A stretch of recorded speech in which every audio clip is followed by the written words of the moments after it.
Hello, good evening, everyone. You are welcome to today's book review. My name is Aditola Deleke, and I'm joined here by Moyo to do the review for today. Okay. Moyo, do you want to introduce yourself? Good evening, everybody. My name is Moyo Akodu, and you are welcome. Right. Thanks, everyone, for joining. We have an agenda for today, and I promise you that the agenda is packed. I would indulge everyone to please participate as much as possible. The book is a very interesting one, I would say, and I would imagine that everyone has been through the insights, either those sent on the group chats or if you have a copy of the book yourself, you've been through the insights and you have one thing or two or even the all 316 insights that resonates with you. So I would just encourage everyone to participate as much as possible. We would love to hear those insights from you. We'd love to see how those apply to you, why it resonates with you. And so we look forward to you participating. Moya, do you want to add anything to that? Yeah, and in the course of this discussion, if you would like to say anything, just indicate and we will request that you speak. Thank you very much. Yes. Without wasting too much time, I would give an overview of the book and an overview of the author. That's the first thing on the agenda. And then Moya will tell us why the book was chosen.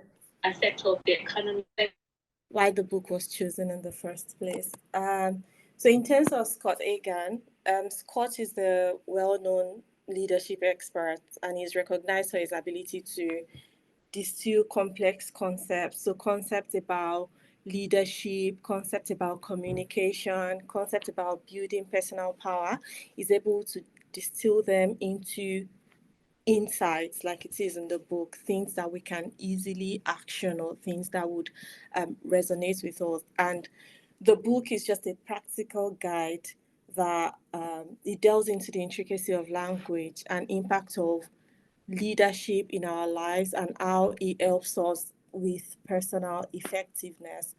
I have about 5 themes and concepts that I have summarized from the book. The first one is power of words.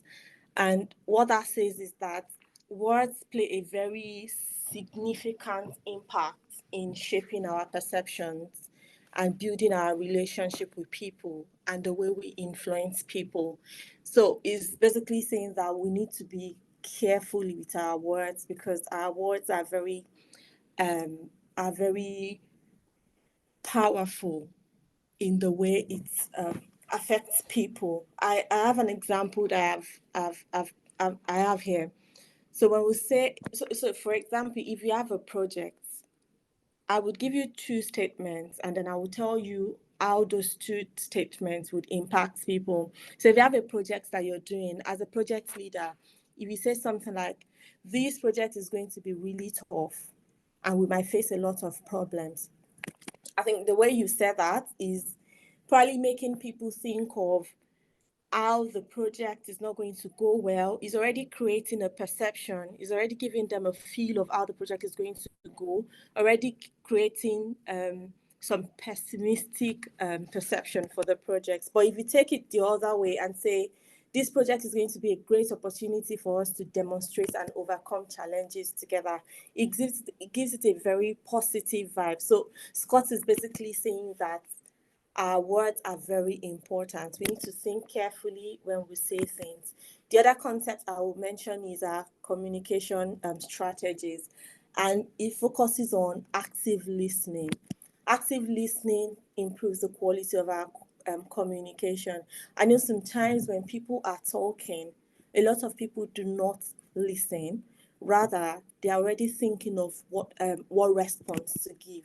So Scott Hagan is saying that for communication to be effective, for us to listen actively, we need to pay attention. So we need to give whoever is talking full attention. It needs to be reflective listening. So you listen to understand. You need to give empathy. Like you need to show some sort of empathy depending on what the person is saying. We need to give non-verbal cues. For example, if I'm speaking to a group of people, I usually like to look for someone that is listening and is probably nodding. So it tells me that, oh, the person understands what I am saying. You need to avoid interrupting. So when someone is talking, it's really good for you to let them finish with their thought process before you respond, and then ask open-ended questions, which would help you to understand what they've communicated. The third concept, quickly, is building personal power. And what that is saying is that we can develop our personal power through self awareness, through our confidence, and effective communication. So we need to be able to cultivate our own authenticity, and that way we are able to build personal power. So it's basically saying that you should bring your true self, and then you consistently align your actions and values. So you can build trust, you can build credibility to people that you are communicating with. And then you also need to reflect on your values. What are my values? Um, how does my environment, or how do I add to my environment or my community or the people that I'm working with? How do my values add to them? You need to send feedback, and you need to actively also request for feedback so you can continue to improve yourself. You need to embrace your personal qualities. Like, what are the things that are unique to me? Like your unique qualities. What are the things that are unique to me? And then you need to practice honesty. So you need to be very honest in your communication, and then admit to mistakes. There are some people that probably think they are right all the time, or they don't admit when they make mistakes. So Scott is saying that these are the kind of things that will help you to build your personal power. The fourth one is practical applications. So how do you apply some of these things in real world? So for example, if you are a leader, right, for you to have an impact, what you want to do is to use stories to illustrate your vision or what you want the team to do. If you are a salesperson, for example, for you to make a lot of impacts, you want to use previous customer experiences to demonstrate the value of the product or the service that you are offering. In public speaking, you need to open your speech with like a grabber, something to grab people's attention. And then in conflict resolution, you need to always show empathy. In personal development, like I said before, you need to reflect on your own personal development and your feedback. So these are some of the things that you can do to apply all of these things to yourselves. And in terms of leadership development, so Scott here outlines the quality of effective leaders, and it's things around empowerment. So you need to empower the people that you are working with. You're not always telling them what to do, but you are giving them the opportunity to also tell you what they can do. You're giving them the opportunity to grow. You need to offer mentorship to them. So you need to coach them. You need to let them know um, how they can continuously improve themselves. you need to recognize them. There is recognition, I would say, is very important. It doesn't need to be anything material. It could be a simple thank you, it could be a simple email, it could just be calling the person aside and saying that I appreciate what you're doing. You're doing a very great job. Those kind of things go a very long way. You need to show that you're very, very supportive in order for you to show your leadership. So you're supporting people. A lot of times when people feel like, say for example, someone is working with you and they feel like all you want from them is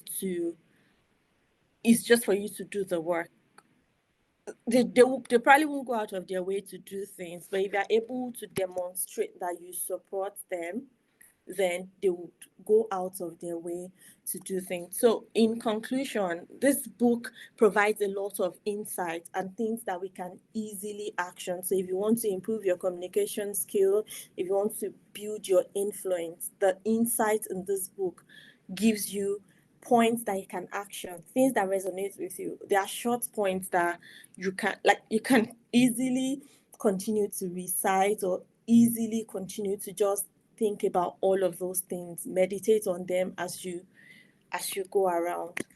I hope this gives you some sort of overview about what the book is all about.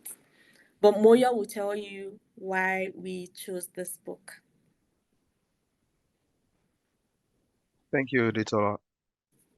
First of all, I'd like to say that this book was really highly recommended by our guest, and that was more of the reasons why we chose to do a review on this book. And also, I think going through the contents, I think I really see some reasons why it was recommended, which I would like to share also. Like Ditola has said, the insights are very short, quick statements whereby you can picture and have in your head somewhere that you can use from your day to day. I'll just list out some points why this book was chosen. This book is number one, this book is very practical. It focuses on a lot of communication techniques that can enhance your influence and personal power. It offers real life strategies and real life scenarios where you can, apply to your day-to-day activities for your day-to-day use. It helps to meander through a lot of issues whereby you will face in your day-to-day activities. Also, its relevance in the professional and in personal development. It helps with the ability to influence others, communicate effectively, whether it's in a leadership role, business negotiations, or interpersonal relations. It helps you to do all that. And the book also caters for corporate professionals also, students and entrepreneurs. It also focuses on emotional intelligence and persuasion. It has nonverbal cues. It has concepts that would help you um, to break down some complex ideas into understandable insights to help you to address complex issues and make them simpler. It has this unique perspective on power dynamics. Uh, The author provides a perspective on how dynamics plays out in the social and professional interactions. Is not really focusing on the aggressive or authoritarian form of power. It explores the more sustainable form of influence by which leaders can influence their subordinates and not just be authoritative. The book also has structured methods, structured techniques. It has a diverse audience appeal, whereas wherever you are, you will just find an insight in that book that will resonate with you, that will help you try and address issues, that will help you engage, critical engagement. And in these times where era of leadership and influence is becoming very, very important. This book helps you to resonate with the current trends. It helps you with to make choices. It helps you to highlight the important things in issues or structures that you need to that needs to be highlighted. Um, in terms of personal branding, this book does a lot in personal branding. It aligns you with growing your personal image, your reputation, both in your personal and professional space. It helps you to also bond and be helpful in a team whereby you're trying to either you're in a project team or you're trying to sort one or two issues. It helps you to align and function in a team.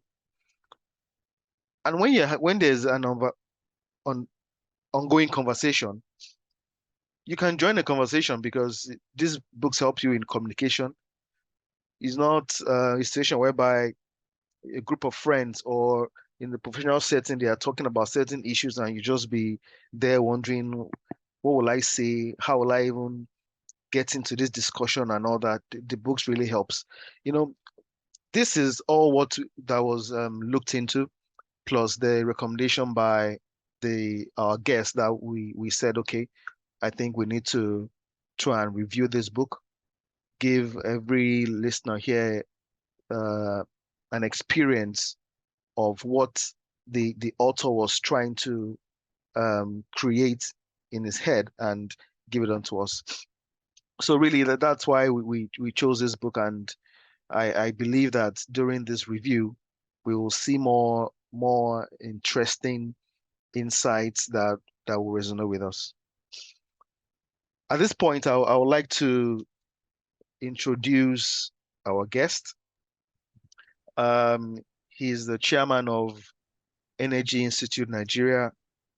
He's the chief consultant of Energeticos, an energy advisory services institution. He's a non-executive director in several companies in Nigeria. He held previous senior executive position in AJIP, Shell International, and the federal government of Nigeria. He's now retired and is running errands for his beautiful family. I'd like to introduce to you, join me in welcoming Mr. Austin Olorunshola. At this point, I would like the guest to also share his top 3 insights from this book. Thank you, sir. You're welcome, sir. Moyo, how are you today? I'm very fine. Thank you. I didn't even know it was me you were introducing with all those long things. Good evening, friends. I bring you greetings from my home here. Maybe I should just start with a very clear disclosure. I actually met Dr. Scott Hagan sometime last year when he came visiting as a pastor in our church in Houston. Our church is Hope City Church. And it was during his preaching that he started to then drop all these axioms one after the other. And I said, where is this man reeling all this from? And at the end, he let us actually know that most of the axioms he has been dropping throughout his speaking was actually captured in this book we are reviewing today. It's a very unique book. As a matter of fact, I ordered 10 copies immediately from Amazon as soon as he flashed it on the screen. It's a very different type of book, just like Moyo said. There are not too many books where you see only one sentence on a page. And I like it because it's very easy for me to read.